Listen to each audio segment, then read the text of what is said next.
It's just so dark in the UK now. Like, you wouldn't believe that it's like 9:30 in the morning and I need to put a bunch of lights on.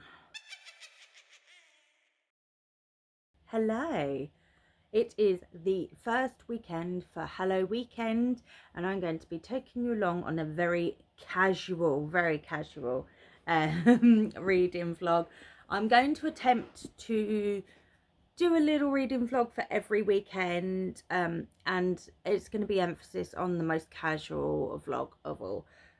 So I'm actually starting on Friday morning. Yesterday turned out to be a really busy day for me, so we're getting started today.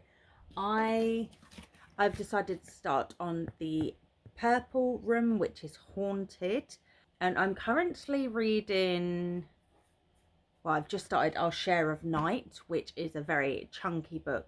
So ideally I want to be looking for books this weekend that I have available as audio. I need to get Our Share of Night finished, like read and finished. I don't want to put it down and risk not picking it back up, because it is the first book I need to complete for my horror bingo, which I will link above my TBR and the details on that. So what is Halloweekend? I forgot to mention it. This is a readathon run by Lexi from Books with Lexi. This is the first year that it's set up as it is. The last couple of years it was a month-long readathon, like every day, and this year it is just across every weekend. So there's 5 weekends, and we're using her TBR game board, which is very exciting. So anyway, let's go do roll number 1. Okay, so I'm going to start in Purple Room, which is haunted books. It's my little dude. My goal is I want to read about 2 books, and they have to be available as audiobooks because I'm reading a big chunky physical book. So if I could get to maybe The Ghost, Out, or that and Out, I don't know. Let's go. Let's see what we get. 3, 1, 2. So I could get the Ghost equipment. 5 or 9. I think the Ghost equipment is probably the best way. So the prompt for the equipment, the reading prompt, every prompt has a reading prompt and a like activity prompt. So the prompt for the equipment is a book that was shorter than your last one. My last book was Trial of the Sun Queen, which is 300 and something pages, or 11ish hours. I went through like ghosty books I had, and nothing really fit the bill, but a book that would be perfect for this, and is short, it's not a book, is it? It's just a very short story. Basically the oldest series on my series TBR is The Wayward Children, and the only thing I've left to read on that is the short story Skeleton Song, which follows, I cannot remember his name, the young boy with the skeleton bride. And once I finish this, I can tick this off my series list until the new book comes out. But that would be really good, because this has been like languishing away for years basically. So that's my plan, to do that. It's not an audiobook, but it's also a book that won't take very long. Then I can do another roll, hopefully, for an audiobook. So yes, let's go.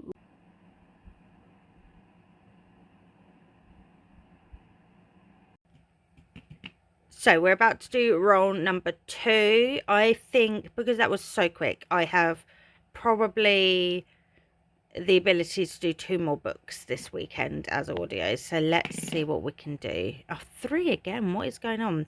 1, 2, 3. I can get to the ghosty. Yeah. Oh, that's so exciting to do the equipment and the ghosty in this one. I believe this ghost is a book that you can spell ghost on the cover. I'll have to double check, but that is exciting. And then hopefully I can get out of this door or this door with my next audiobook. that would be very helpful. Roll 2 was perfect because I'm about to go to work, so I could take this audiobook with me, and it's going to be, oh gosh, I can't remember what it's called now.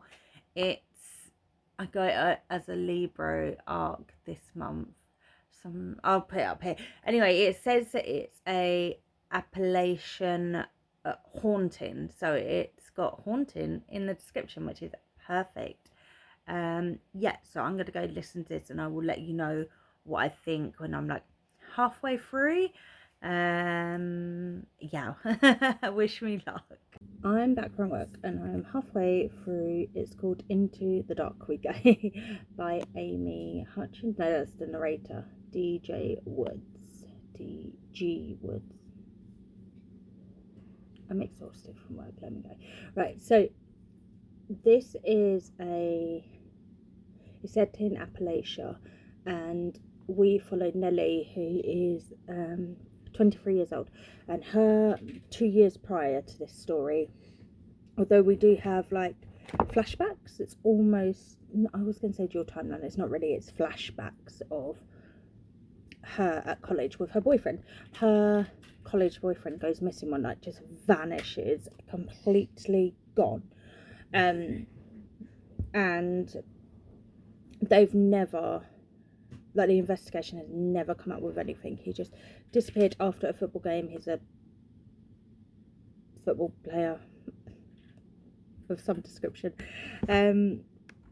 and he just disappears from the locker room one night. She's waiting outside for him and he never comes out, and she goes in and his bag is just sitting there, and like his clothes, it's like he's just vanished, right? And obviously it's never sat right with her, but they were in college in quite a small town, and the police had never had any leads, and basically the whole town believes that she like offed him and then got away with murder. So she's been living, she dropped out of college then, and she's basically been living in the shadow of this for like last few years, and she's got to a point that she's thinking, I need to move home back to live with my mum. Her mum's very overbearing and kind of emotionally abusive, so she's been avoiding it, but she's reached a point that she can't really justify just hanging around in this town waiting for news of him, because there's no news. And then one day these two people come and find her at the little coffee shop she works at, Mitchell and June, and they are looking for their sister who just mysteriously disappeared. And they've been like looking into it, and they discovered that Lucas, who is Nellie's college boyfriend, had a very similar situation. So they've come to find Nellie to ask her about it, and to see if there's any possibility that there's some like links between the two missing people. Her sister disappeared like exactly a year after Lucas did, and they end up in Blackwater, which is Lucas's hometown, and Amanda, the missing sister, had been there not long before she disappeared. So they go to Blackwater together. They pick up this guy Nick on the way, who they go to see him following a different lead. Well, they go to find this psychic following a different lead. Turns out psychic's dead. That was Nick's mum, and she died in Blackwater as well. So they've all gone there. The towns are very weird. The town was founded by a coven of witches who had escaped persecution from another town, and yeah, the town is very weird. So we're just kind of following them as they go around doing a little investigation. They're kind of like bumbling idiots, they're annoying the locals, the sheriff's got an eye on them, and yes, kind of where we are. So the atmosphere of the town, very good, very eerie. I'm enjoying that. The characters are slightly annoying. I don't know, they're just kind of, as I said, bumbling about. So I'm looking forward to when we presumably, unless it's a red herring, presumably there is some sort of cult or witch-esque stuff going on. Oh, I forgot to mention that Lucas and Amanda both had like rune symbols drawn out, sketched out on things, so that's given it like the culty witchy vibes as well. I'm enjoying this so far. I'll let you know when I'm done. I finished. How far did we go? Into the Dark we go. I finished Into the Dark we go. I don't have much more to say from the last time, like when I met you halfway, except to say I wish this had gone in more of a horror direction as opposed to a thriller direction, and not just a thriller, but like the subgenre of domestic thriller is something that I really don't enjoy, and this was like surprise domestic thriller in my opinion. So yeah, it was a shame that it just kind of didn't come to a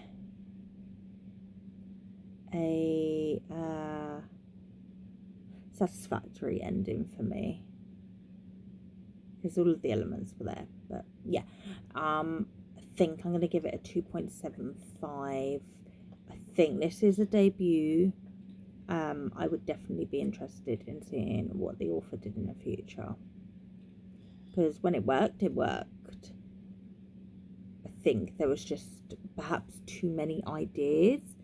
I don't know. Let's go find out our next book.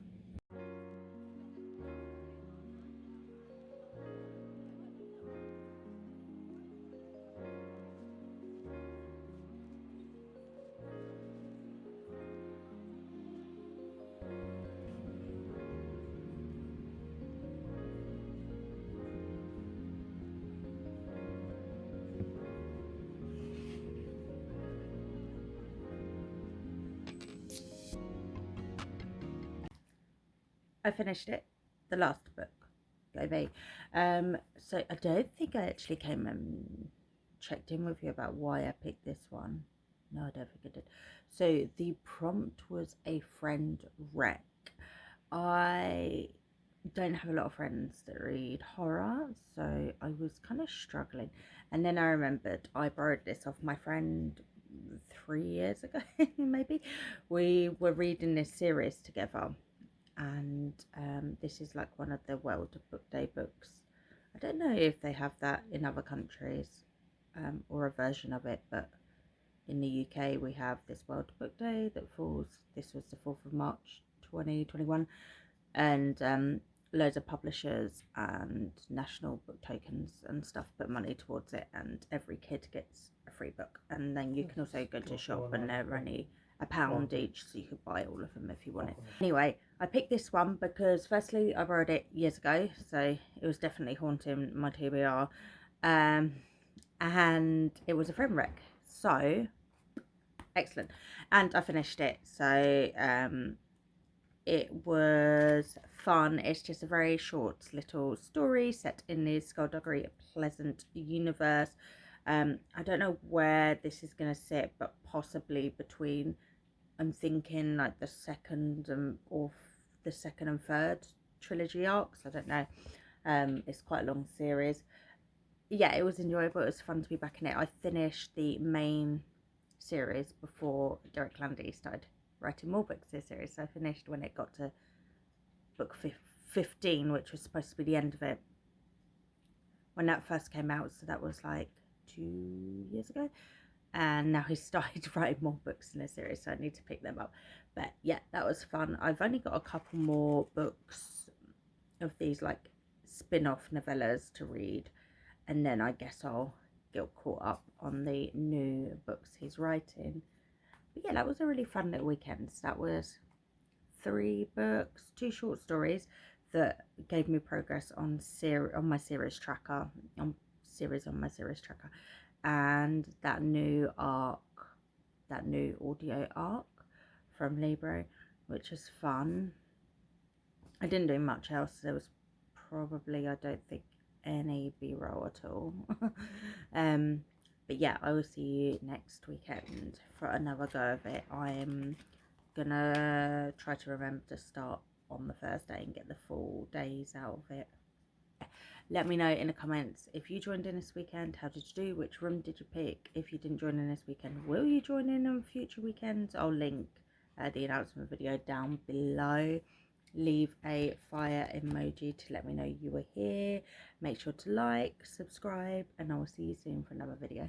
Bye friends.